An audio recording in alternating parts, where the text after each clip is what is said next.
Welcome to the Period Besties Podcast with Stasha and Katie. Think about it as chatting with your best friends about all the TMI stuff you've never talked about before with two period coaches who've been helping hormones collectively for over 20 years now. I'm Stasha. And I'm Katie, and we're pulling back the curtain on what it's like in the world of menstrual coaching. From puberty to menopause and everything in between, we're here to show you how period coaching can save the day. We'll share practical tips and information you can put to immediate use to improve your hormones and happiness. We're removing the mystery, ending the taboo, and shining a light on just how powerful period coaching can be.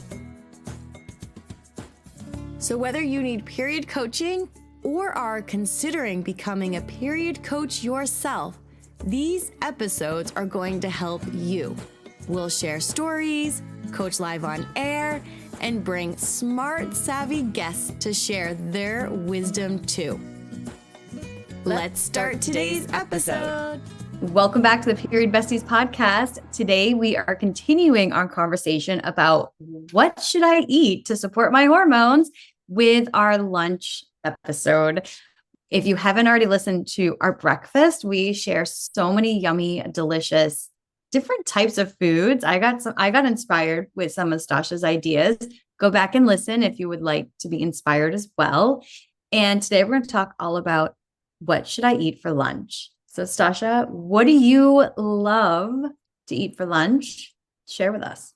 Oh, I 9 times out of 10 leftovers. Same. Such a big fan of leftovers for lunch. A lot of people tend to skip lunch. I know it's the whole intermittent fasting rave, and people often equate skipping meals to weight loss, which is not how it works, especially for us menstruating humans. So lunch is quite an important meal of the day. As it turns out, we shouldn't skip it unless there's some medical reason. So getting something in for lunch is really important. And something that I like to do is really just leftovers, batch cook, make a giant pot of something at the beginning of the week, or usually my Sunday fun day. And then leftovers for lunch the rest of the week is just my favorite thing to do. That said, if I don't have leftovers laying around, I am a pesto in my follicular ovulation phase person. I've been on a pesto kick for like 3 years now. Pesto.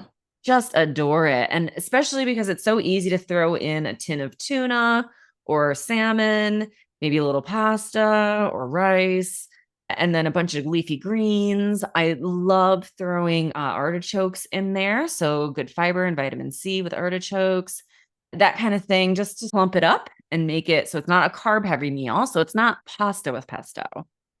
It is a protein of some sort with some pasta and pesto or rice and pesto. I do like to have a little bit of grains or carbs in there with my lunch, more so than at breakfast. So I definitely like to have some with lunch. And I do try and keep lunch to be my carby meal of the day.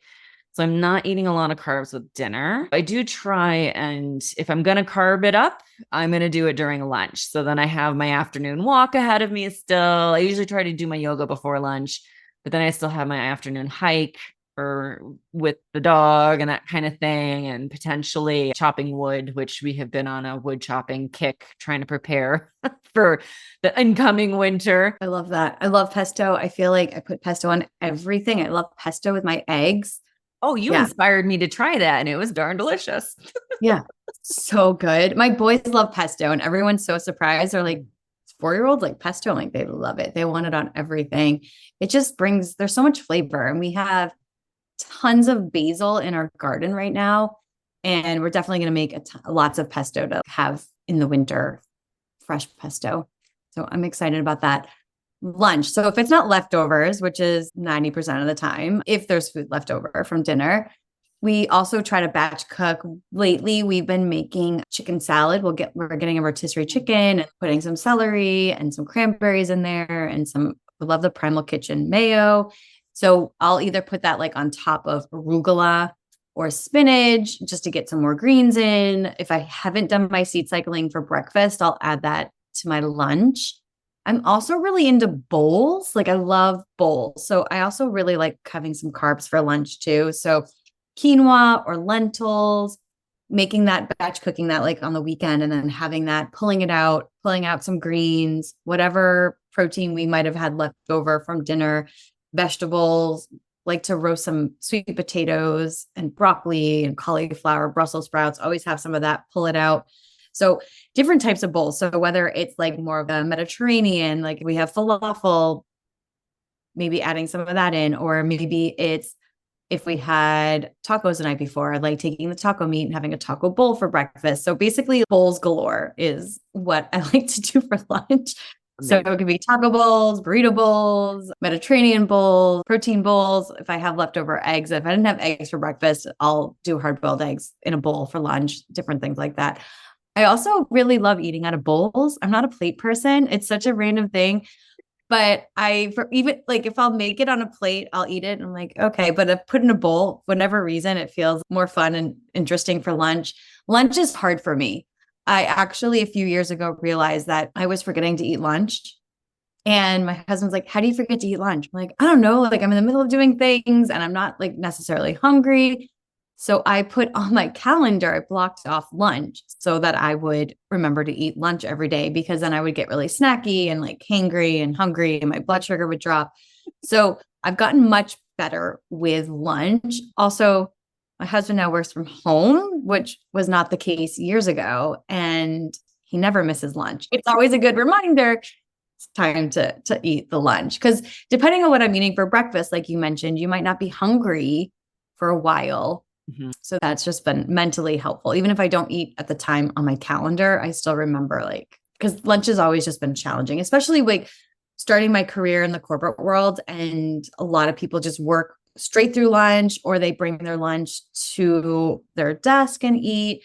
I was definitely that person. So it was a habit that I needed to really work on getting out of so that I was not eating in front of my computer, taking the time. I always eat at my kitchen table, slowly eating, digesting my food, remembering what I had for lunch, looking at what I'm eating, tasting everything and nourishing that.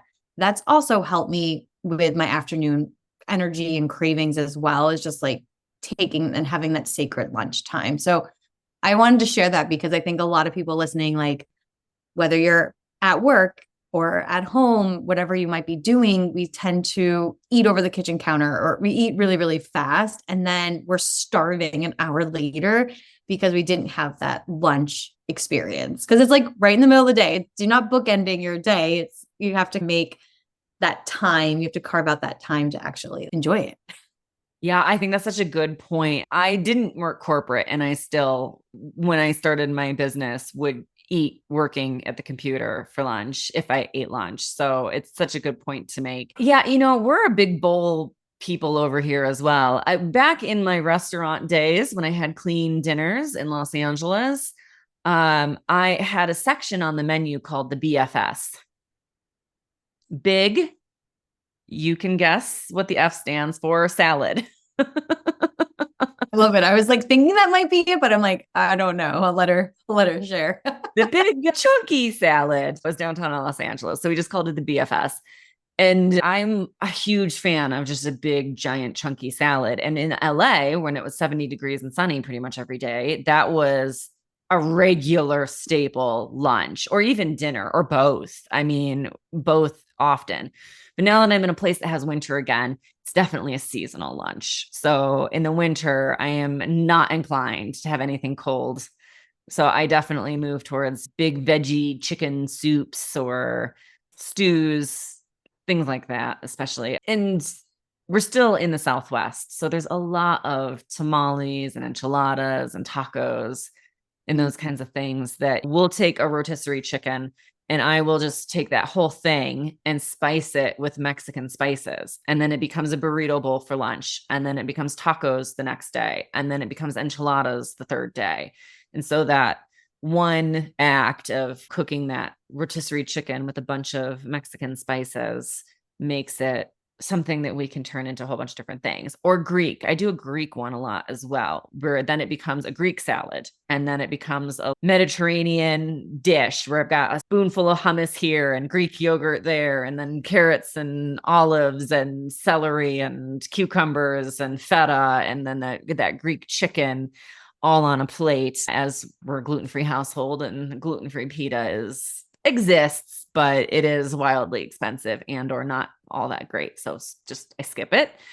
Or rice, Greek rice bowl. So rice, like saffron rice with the Greek chicken on top and feta, tomatoes, olives, capers, that kind of thing. Absolutely love doing it, so that we often end up having themes in a week where it's like, okay, but I took an entire chicken and turned it into this flavor. So now we're going with this flavor for lunch this week, or this will be dinner. So we mix it up in that way. So yeah, it does often end up being leftovers, dinner leftovers, or just the batch cooking fruits of that labor to make a nice, easy lunch throughout the week. So we're not skipping lunch. I'm not skipping lunch, and we're actually sitting down and having a decent meal. And yeah, I often will go sit outside. Keeps me off a screen, just enjoying the birds outside, or Pepper running around like a crazy dog doing crazy dog things.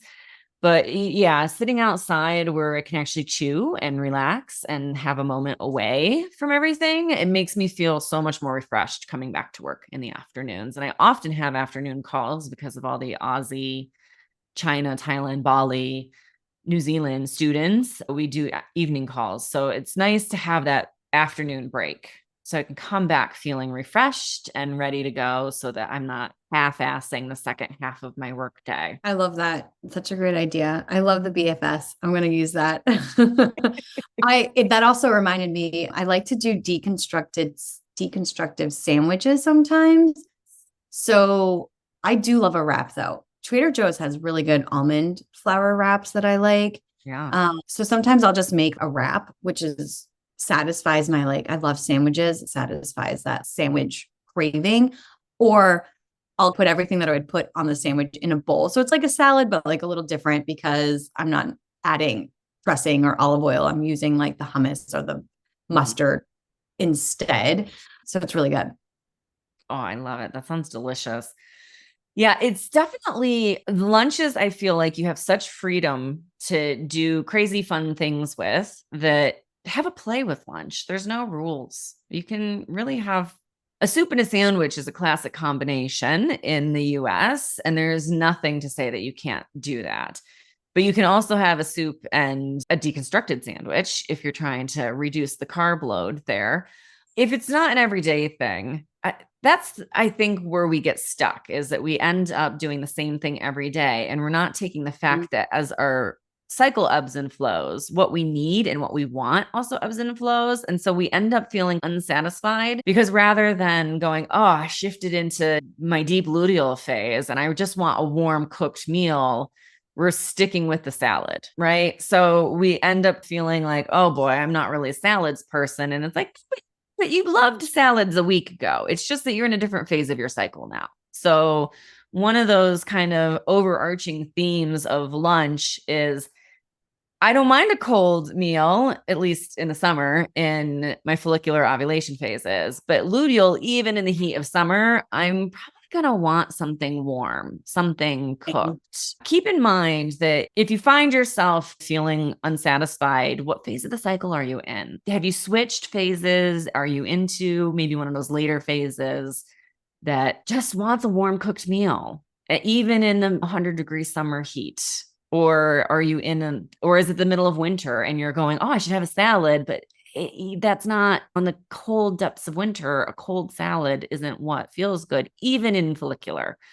So keep in mind the external seasons, and then of course your internal seasons, as they shift with your cycle, can affect what feels good, what feels satisfying, and what will make you feel good after eating versus drained. A cold salad in winter, it makes me feel drained, and it just makes me feel more tired.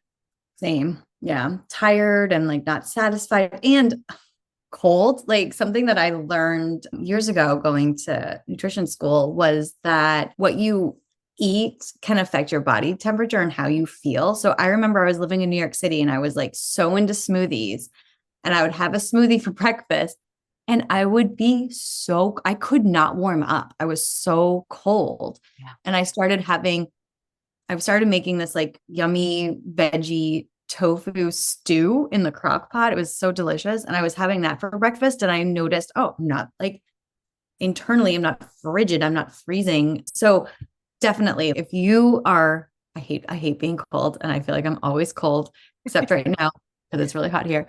But definitely think about what the temperature is outside as well, because eating in a way that keeps your body temperature either warm in the winter or cooler in the summer is going to be so helpful, even for just hormonal, like overall. If you're having hot flashes and you're eating like lots of hot, spicy foods, it might feel okay, or it might be not okay. So really thinking about where you're at in your hormonal life cycle and also in your normal hormonal cycle.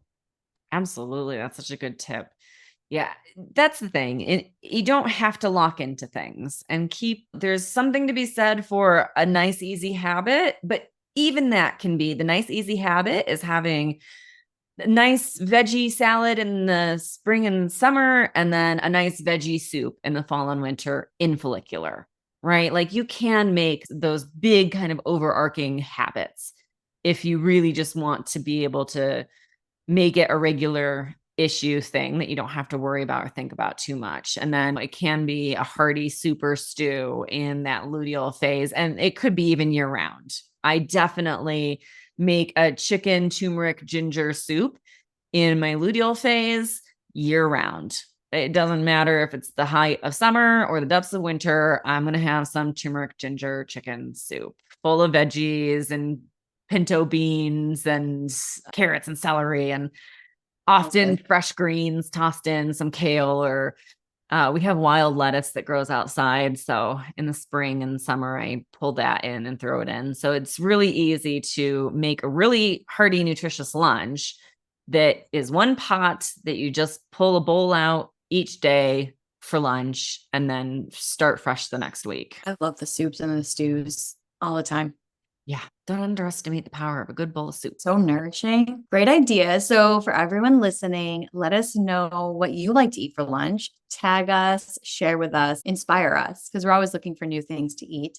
And hopefully something here sounded yummy and easy, because we're all about both delicious and very easy things that you can do. And I just think leftovers is great. Batch cooking is great. And just having enough food in your fridge so you can pull it out and think of I think sometimes it's just like creativity, using your creativity and being like, okay, what kind of goes with what? Yeah. Can be really helpful. Yeah, absolutely. Brilliant ideas. Great suggestions. Thanks to everyone who's listening, and let us know if you've got any questions as well, because we want to hear those too. So thanks for listening, everyone. Bye for now. A big shout out and thank you to our sponsors for today's episode, Period Coaching School and Katie Bresek Wellness. Thanks to you, our favorite bestie, for listening to the Period Besties Podcast, where no topic is TMI. And of course, share this episode with your besties. Remember to leave us a 5-star review, nothing less than the best for us besties, and subscribe wherever you listen to podcasts. You can follow us on Instagram at Stasha Washburn and at Katie Bresek, or email us at periodbestiespodcast@gmail.com. Check out more about us at katiebresek.com and periodcoachingschool.com. And of course, check the show notes for free goodies and extras that support this episode. We'll see you on the next episode. Bye for now, besties.